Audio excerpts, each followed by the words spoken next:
Bismillah, assalamu alaikum warahmatullahi wabarakatuh. Kabajamtootaa fi hordoftoota tokkummaatti hubacham jirra jirtu baga jiraattan baga nagaadhaan gara chaanaalii tokkummaatti hubachamitti dhuftanii namoonni jaalala kanaaf haaraa taatan laayik sheer sabskiraayib godhaatii maatii keenya maatii jaalalaa maatii kabajaa kanatti dabalamaan isiniin jedha. Warreen nafaana jirtan immoo guddaa galatoomaa ulfaadhaa kan na jajjabeessaa jirtan kan jalqabaa kaaftanii hanga yoona nafaana jirtan guddaa galatoomaa ulfaadhaa. Qophiin irra isinii qabadhee dhufe qophii waan baay'ee hunda keessan fayyadudha. Hundi keessan iyyuu hanga xumura viidiyoo kanaatti nafaana turan isiniin jedha. Biyyaansi hanga daqiiqaa 5 dhaggeeffadhaa isin fayyada na qofaaf itoo hin taane isinillee baay'ee isin fayyada jedhee yaada akka yaada kootiitti. Akkasumallee hiriyoota keessan biraan ga'uu hin dagatinaa isiniin jechuun barbaada. Viidiyoon guyyaadhaa isinii qabadhee dhufe viidiyoo baay'ee nama gammachiisudha. Viidiyoo baay'ee hawwii namatti toludha. Akkasumallee hamilee namatti toluu nama kakkaasudha jechuudha. Guyyaa hadhaa alhamdulillahi rabbil alamin waan baay'ee irraa yeroo dheeraa irra ture akkuma beektan ugaa yuutuuba taasisanii fidanii asiin gahuun maamila yuutuubaatti dabalamuun baay'ee tokko ulfaataadha. Gara nama tokko tokkootiin jechuudha. Garuu nama tokko tokkotti immoo nama hojii mana namaa siin hojjenne akkasumallee yeroo hunda biizii hin taane nama akkasitti salphaa ta'uu danda'a. Garuu immoo nu warra biyya arabaa jiru kana akkasuma madaan qimamii jedhamna mitiire wanta akkasii kunatti baay'ee nutti ulfaata. Garuu immoo ulfaatina sana keessa baanee kaayyoo horannee alhamdulillahi rabbil alamin maamila yuutuubii taanee jirra jechuudha.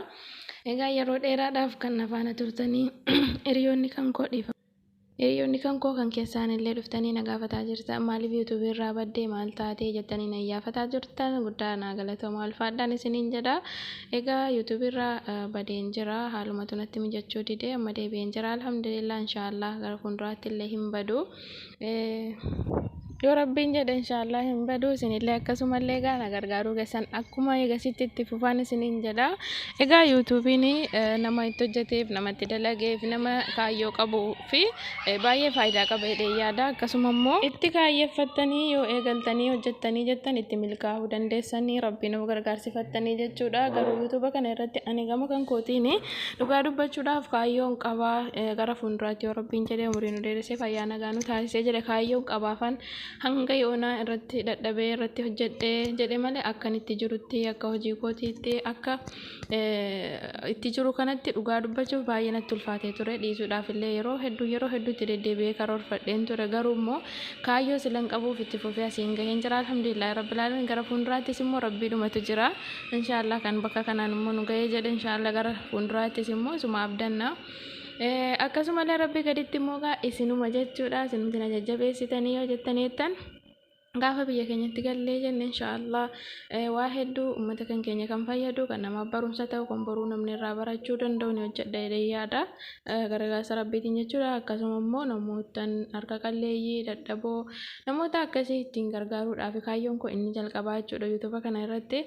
Egaa namoonni sooshaal miidiyaa garaagaraa snaapchaatii akkasuma immoo tiiktookii irratti yeroo kan keessan balleessaa jirtan dhugaa isinitti himaa kottaa gara yuutuubii banadhaatii hojjedhaa karaa salphaa ta'een jechuudha. Amma yeroo ammaa kana keessatti namoonni seera yuutuubaaf akkasuma immoo akkaataa yuutuuba itti hojjetan barsiisaa jiran barsiisaa afaan keessanii afaan oromootiin baay'ee isaaniitu jiranii. Jalqabatu yuutuuba hin banatiniin duratti jararraa baratanii seera yuutuubaa baratanii akkasuma immoo yuutuuba irratti karaa salphaa ta'een yeroo dhiyoo keessatti milkaa'uu akka dandeessan isaanirraa baratanii yeroo ammaa kana keessatti daftanii milkaa'oo taatanii yuutuuba hojjechuu ni dandeessu jechuudha. Sababni isaas nuti jalqaba yuutuuba banannee kaayyoo yuutuuba hojjechuu yuutuuba kanarratti waan akkanaa hojjenne jennee uumatti seenne malee ulaagaalee yuutuubaa yeroo kam keessatti yeroo dhiyoo keessatti akka monii taanu akkasuma yeroo dhiyoo keessatti akka sabskiraayibii guddaa argannu akkasuma waan akkasii hin baranne akkaataa sabskiraayibii itti kadhatanullee hin beeknu turre jechuudha. Dhugaa dubbachuuf sa'aatii hangam nu barbaadaa sanallee hin beeknu zimmeenneetuma yuutuuba banannee irratti hojjechuu eegalle.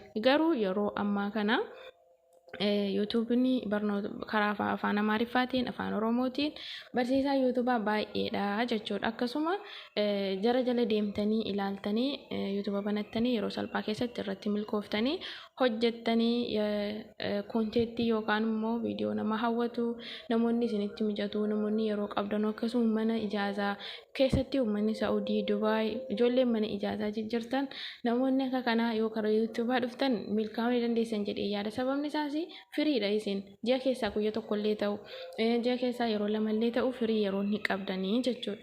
Kanaafiyyuu hundi kan keessanuu kottaan isiniin jedha kottaa gara yuutuubaa banadhaa hojjedhaa irratti kaayyeffadhaati hojjedhaa. Uummanni keenya uummanni keessumatti immoo uummanni Oromoo jechuudha yuutuuba kanarra hin jiru jechuun ni danda'ama jechuudha. Akka warra Habashaa kanatti uummanni kan keenyallee wal jajjabeessuun baay'ee gadi bu'aadha. Wal jajjabeessaa wal bukkee dhaabbadhaa. Seera yuutuubaa baradhaa kottaa banadhaa hojjetadhaan isiniin jechuun barbaada. Sababni isaas nama irratti hojjete nama irratti dalagee fi yuutuubiin bu'aa baay'ee guddaa ni qaba isiniin jedha. Maallaqa isinii nama baay'ee viyuu guddaa qabu akkasuma immoo sabiskiraaybii guddifattanii jettan maallaqa akkasumatti isinii kaffaluu danda'a. Isin warri yuutuuba namaa daawwattanullee viidiyoo namaa hanga dhumaa daawwadhaa isiniin jechuun barbaada. Guyyaadhaan baay'ee gammadeen jira. Irra baay'een keessan yuutuubiin akka maallaqa namaa kaffalu ni beektanii garuu immoo ittiin hojjettanii jechuudha. Baay'een keessan immoo hojjettanii karaadhaan keessanii kanniiftan illee ni jirtanii jechuudha. Waan tokko galmaan gahuuf waaween adda addaa isin mudachuu danda'a. Kaayyoo yoo qabaattanii jettan immoo itti fuftanii hojjettanii yoo jettan namni hin milkoomne illee hin jiru. Egaa alhamdulillahi rabbil aalamiin ani bakka kana gahee kaffaltii yuutuubaallee fudhachuu eegan danda'e namni kamiyyuu hin hojjete hidhee yaada jechuudha. Haalan keessa jiruu fi akkamitti akkan hojjedhe mataa kiyyaa fi hiriyoonni kiyya natti dhiyaata waan beekanuufi egaa ani alhamdulillahi rabbil aalamiin yuutuuba irratti milkaa'uu danda'e namni kamiyyuu ni milkaa'a. Kanaafuu hin sodaatinaa jalqaba irratti ulaagaalee yuutuubaa baradhaa haala salphaa keessatti yeroo salphaa keessatti yuutuubara taatanii akkasuma muumanii taatanii akkasuma yuutuubarra maallaqa argachuu ni dandeessanii. Kottaa isiniin jedha hundi kan keessanuu kottaa yuutuuba banadhaa irratti waan beektan gorsa gaarii namaaf ka'uu yoo dandeessan akkasuma immoo hojii harkaa kan beektan namoonni hedduun jechuudha hojjechuu ni dandeessanii. Egaa viidiyoon guyyaa hadhaa kanumaa yuutuubiin kan naa kaffales egaa sinifan hojjedhan.